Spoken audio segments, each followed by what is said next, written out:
Hi అండి. ఈ వీడియోలో కారం పూస ఎలా చేసుకోవాలో చూద్దాము. ముందుగా ఒక గిన్నెలో 2 కప్పులు శనగపిండిని వేసుకోవాలి. అలాగే 2 స్పూన్లు బియ్యం పిండిని కూడా వేసుకోండి. బియ్యం పిండి వేసుకోవడం వల్ల క్రిస్పీగా వస్తాయి. ఇప్పుడు ఇందులోనే కొంచెం పసుపు, కారం, సాల్ట్ని కూడా వేసుకోండి.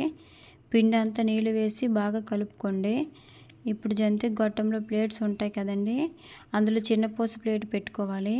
ఈ జంతిక గొట్టానికి ఆయిల్ రాసి పిండిని ఇందులో వేసి పక్కన పెట్టుకోవాలి.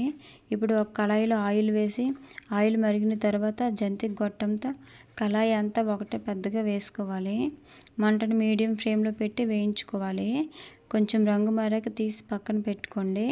మిగతా పిండిని కూడా ఇలానే వేయించుకోండి. కారం పూస ఇలా చాలా సింపుల్గా ఇంట్లోనే చేసుకోవచ్చు.